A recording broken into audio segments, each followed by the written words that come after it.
Hello again, everybody. Takedown Wrestling continues its coverage of the sport, this time with three-time World Team member Brent Metcalf. He's in Iowa City, fresh off a trip throughout the continent of Europe and Russia. He joins us now. Brent, how are you? I'm doing very well. A little cold here, but happy to be home. We're talking with you about two things today. Several things actually. The Grand Prix in Paris, which you just finished with a bronze medal performance there, and then of course the Ivania Regan, which took place in what's a very cold place, Krasnoyarsk, Russia. We were talking off air about the city itself, Krasnoyarsk, and it's very much a very metropolitan area now. Yeah, it's a beautiful place. There's what I love probably most about it is the hotel we stay in, which is Hotel Krasnoyarsk. Every year they have an ice sculpture competition the week before we get there. So you get there and there's all these beautiful ice sculptures and snow sculptures and Christmas trees and Christmas lights. And I think that their Christmas is sometime there like the week before we get there. So all that is still left over. So it's really a pretty place to be that time of year in particular. And then it's snow covered streets. I've always kind of joked that the streets are ice. People are. I don't know how they drive their cars on it, but it's that's kind of the picture you can put in your mind about what it's kind of like. I like that a lot. Tony Hager from IA Wrestle and Takedown joins us as well. Tony, this is one of the best wrestlers in the world, competing for money, for prizes, essentially making himself available in preparation for Olympic gold. And that run, as we head to Brazil, this is going to be an outstanding year for wrestling in the United States. We get to see Brent Metcalf and those of that caliber here stateside at some of the major events the world will host this year. It's amazing that we're able to have these events in the U.S. We need more of them, as many as we possibly can. People that are going to fund them, put these up. It's important to showcase, our professionals in the sport. Let's talk a little bit about the Ivania Regan, some of the best in the world. It's largely regarded as one of the best events of its kind anywhere. Can you talk about the level of competition in Russia? Kind of the reason what drags me back there every year is that level of competition and is just my kind of quest to go and win a gold medal there. And I've come very close twice now, but fallen short. So I will continue to go back there until I do it. But what makes it so tough is that it's basically a Russian nationals. It kind of lets us get into their world a little bit because outside of this year was unique. I'm not sure what changed this year, but in the past, I think moving forward, this tournament is kind of like their first stepping stone into their trials, you could call it. So usually the guy who wins this tournament goes on to wrestle in the European Championships. And for them, that's a huge deal.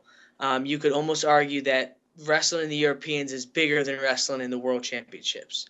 It only pales second to the Olympic Games, just because that's how it is over there. That European Championships is a huge event.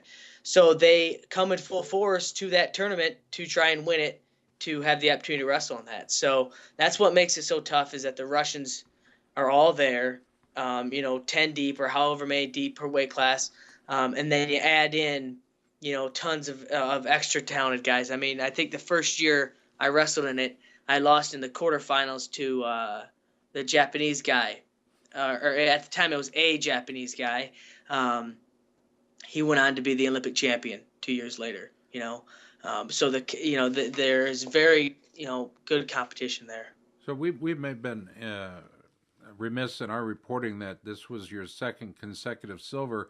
There was actually a year in between, but you were a silver medalist 2 years ago at the Ivania Regan, and repeating that performance again this year. I think Terry Brands has always made it pretty apparent in his opinion of anything beyond gold. Listen. I still look at you as in those developmental years. You are one of the guys that Team USA is counting on for a great Olympic performance, a great world performance prior to that. Do you feel that pressure? Is that something that you put on yourself? I don't know if I put that pressure on myself from needing to represent the United States, but it's probably more on myself because I want to represent myself and the goals that I have. Because again, you do represent the United States, and I appreciate all of our support, but this is an individual sport, and the drive for me to go on and be an Olympic champion comes from me. I want to be the Olympic champion. So those are a lot, in addition to maybe what you're saying is my own expectation and the things that I want to accomplish. So, the Team USA and the United States will be, let's face it, that's your family, and they will be the beneficiary of the goals you set for yourself and the ultimate results. Am I capturing that pretty well? They sure will. Okay, that's what I'm talking about. We're talking about Brent Metcalf. We go back to Tony Hager. Tony? I think what's really important is there's only been 11 Americans that have won this Russia event. So silver is nothing to shake a stick at. That's for sure. And Brent, you started off this tournament with 2 technical falls and only surrendering 4 points in your first 4 matches. That's very impressive. And I want you to talk about your finals matchup, losing ultimately to 8-6. Yeah. Really, it came down to just doing some silly things that first period. I got in a whole 6-0 in that first period. And when you're down 6-0 in Russia, it's going to be hard to come back, whether you score 6 points or not. You might need to score 10 points to get back those 6 is kind of what I'm saying. So that was, my biggest fault was I did some silly things. I mean, there was maybe some questionable points given, but it comes down to the fact that you give a guy a 6-point lead. Questionable out of bounds, another out of bounds where you do some silly things. He ends up with 2, and then a takedown turn. You can't do that. You can't wrestle maybe that sloppy, or you can't wrestle that unsmart in the finals of the Oregon tournament. I can't do it. And I did a good job the entire tournament of wrestling very smart. Like you said, I only gave up 4 points the entire tournament up to that point. And then that's maybe if I got to evaluate where I failed. I mean, and I knew it going in because when I lost to that guy in the finals 2 years ago, it was the exact same thing. I went out there guns blazing, and then next thing you know, you're in a big hole against a guy who's dangerous. So I knew better, and I guess I got pulled into the trap, or I got sucked into the moment of maybe being in some areas where I didn't want to be in, and you're down 6-0. And I scrapped hard to come back and give myself an opportunity to win. I'm in on the leg on a high crotch with 10 seconds left to go. I've got to finish that shot. It's that simple. I don't know if you guys have seen the film or not, but I'm deep in, and I look at the clock and there's 7 seconds. I mean, I have to finish that. And it ended up being a situation where I went off a broke. He scrambles around. They call it a 2-2 situation, so that's where you end up with the 6-8 rather than a takedown makes it 6-6. You went on criteria. So gotta be able to finish the score when I gave myself the opportunity to. You talk about evaluation of performance. Do you sit down and look at video? Do you work with like Coach Zadek or what is the process of breaking down your performance internationally? I'm not a huge video guy. Like I don't really study and break down every little aspect, but I will look at it, see where I was at, and then maybe put it away and refocus on those areas. And one of them maybe in particular is that high cross position. That's a position I work on with Terry Brands a lot, and I'm going to continue to work on a lot because that's where I lost the match. As far as I'm concerned, I'm in to finish, to win. I don't finish. Got to get back in there. I need to spend more time there. Find the guys in our room. We got them.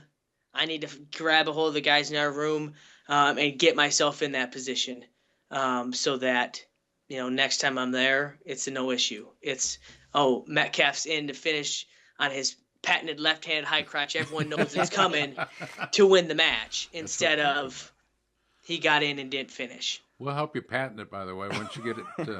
Kind of a joke. A lot of people joke with me about left-handed high C, left-handed, I guess it's a thing. So. Brent Metcalf, our guest. Let's go back to Tony. Well, you talk about this being an individual sport, but you have a great fortune with the Hawkeye Wrestling Club where they take you over there basically as a team. How awesome was it to not only experience Russia, Paris individually, but with your former teammates and now your teammates on Hawkeye Wrestling Club?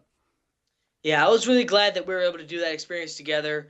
It's kind of a coordinated effort. You know, you got to give USA Wrestling a little bit of credit, um, because maybe they didn't have to split the bill, and maybe they did some. I don't know the specifics of that, but it's still, it's still on them to give the okay. You know, and usually an event like Krasnoyarsk is limited to, your top one or two guys, and so that's me and Ramos. But they allowed us to add McDonough and Ketty onto that trip. That's So you nice. give them some credit for, letting us make that happen. However it happened. I don't know the specifics. It was good, to travel together. What was also good was to have them there. I mean, I've gone over every year for I think 5 years in a row now, and they see the results, or they get maybe they watch the film, maybe they don't, um, and then I come home and I talk about it, but these are guys I'm in the trenches with, per se, every day training with. um, I want them to feel it. I want, because I care about their aspirations, I care about their futures, and it was good for them to be there and to see why I go back to this tournament every year, and to be a part of that. So if that makes any sense to you, and maybe it's Absolutely. not coming out clear, No, but it's for very me clear. that was big to have those guys there. So when I'm working with McDonough or Ramos and I'm talking to them, and maybe it clicks for them because I'm talking about something that is maybe really small and insignificant, but it becomes more significant because they were there and they felt it, and they felt those Russians, and they felt how stingy they are, how tough they are, how lazy they are, but how tough they are when it comes time to winning. I think it was So Coach Gable that said once, he said, I got good news and bad news for you. And he said, good news, you're starting tonight. Bad news, you got a Russian. I think it was Coach Gable that said that. You get an opportunity to wrestle literally the best in the world. They get to wrestle you. And it happened again at the Grand Prix of Paris. By the way, you can find out more information about the Grand Prix of Paris online, UnitedWorldWrestling.com. Also, USA Wrestling site, themat.com. We want to invite you to follow guys like Brent Metcalf as they work their way to, a warmer climate uh, for the Olympics. And I would say, you know what, that's probably one of my targets is to make it all the way down there to Argentina. It's going to be in Brazil, yeah. Oh yeah. So it's going to be great. Let's make our way to Paris. You cut your head in Paris. It was in your second bout. Can you tell us how that happened? I don't know exactly what happened there. I know that I took a shot, and I know that I woke up with a lot of blood on the mat and all over my face and all over my hands and stuff. So I don't even know. I mean, I need to, I guess, go back and look at the video, which I haven't done. I'm guessing it was a head to head or a knee to head, or I don't know exactly what it was, but something, blew me, just the side of the head, cut me open pretty good. So that became kind of a struggle throughout the day because the bleeding never stopped. But you went on to win that bout. It was against Vasyl Fedorshin of Ukraine. You went on to win that bout, even though you were at one point, like you said, you woke up and there was blood all over the mat, and that I think that speaks to the heart. I think that speaks to the competitor that you are, and always have been, as far as I'm concerned. But that to me is a stunning performance. The bronze medal ended up going to you. Let's take a look at how you got there. We go to the men's freestyle results. It's a win over the French wrestler Remy Nicole, 10-0. Vidorshin, 5-0. Maximilian Osleitner from Austria, 10-0. And then that loss. So not a point scored against you on your way to your fourth bout, but it was Muslimov of Azerbaijan again.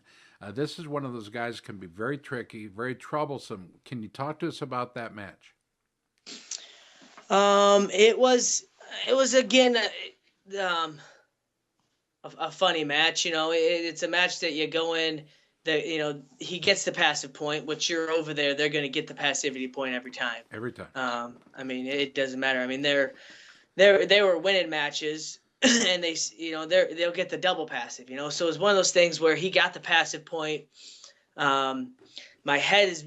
We stopped the match. I don't know how many times. Let's just say 4 or 5 different times where it's bleeding, and the refs are starting to say, like, you're done. Like, we're not going to let you wrestle anymore. Um, So in my head, I'm thinking I got to pick it up and get some points on the board, or else they're not gonna let me finish the match. We get some scrambles. He ends up getting a push out, so it's 2-0. And then, I mean, I don't know. Again, you got to look at video to get. My version of it is he gets on a shot and I crotch lift him pretty basically over to his back, and he gets 2 points for it. So I challenge it, and they uphold the challenge plus the points. So that's where the 5 points come from. Okay, all right. So yeah, I mean, again, a match where here's the thing though. I give the guy credit. He was very, like you said, very sneaky, very good counters. Again, I was in on him to finish. I was down 5-0 at the time, but I was still in. And I don't finish. So I don't even put any points on the board or get anything going for myself. So, again, areas that I need to continue to work on. Areas that it wasn't the same guy. It was a different guy that I wrestled back in July of last year. Same last name, but this was a younger kid. I don't know how old he was, but he was a lot younger. Yeah, this was Magomed, right? Yeah, I don't know what their first names were. But they could care less. Yeah, it was a different guy, but it was really a lot of the same situations that I had been working on. So again, go home and continue to build those areas because I haven't sharpened them enough. You come back in what would be your fifth bout and pick up the bronze medal there with an 8-0 performance over Katai, your Olympic of China.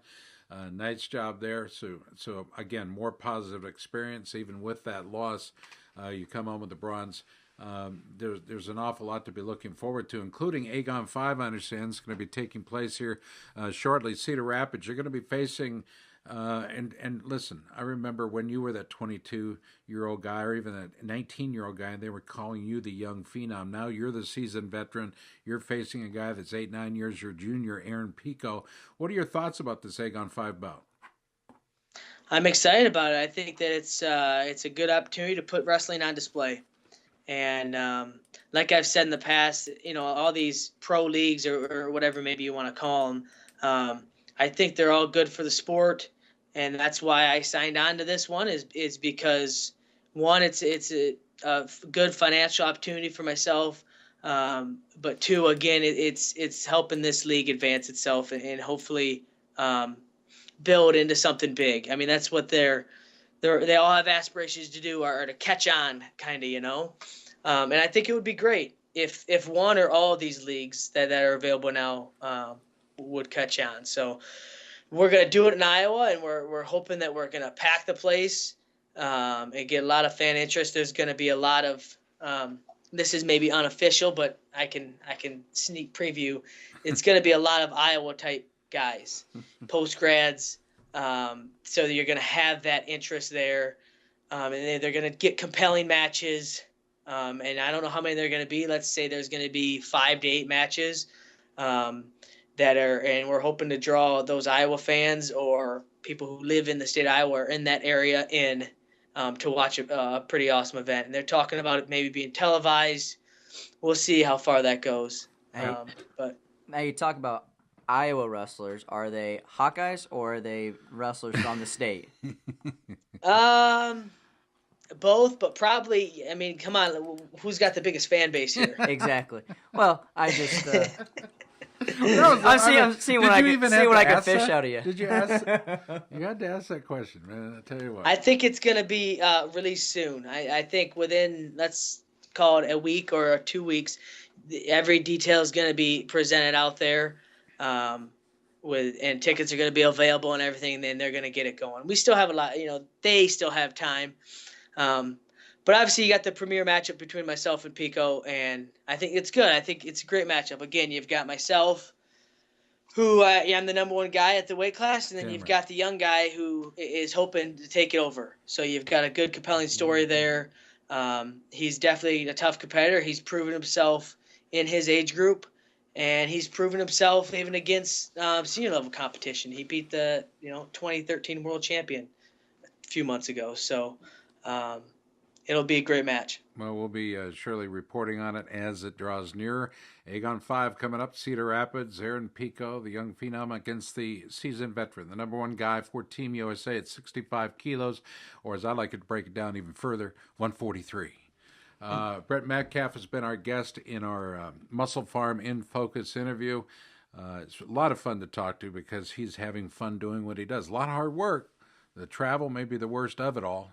Is the travel the worst part of the international competition, some of those long flights? Yeah, it's exhausting for sure. And unfortunately, let's call it 95% of the wrestling that we do, we got to travel. We got to travel a long ways. So I think that maybe as an advantage for us Americans, because we have to do it so much, you know, a lot of times you see those foreigners that come over here maybe don't perform as well because you see how taxing it is on them, you know. So that's where you talked about earlier about having one, the World Cup, but two, the World Championships here on American soil is going to be big for us. You know, we finally have an opportunity to not have to travel. So we need to take advantage of it, and nothing's going to be set in stone as far as it doesn't automatically mean we win because we don't travel.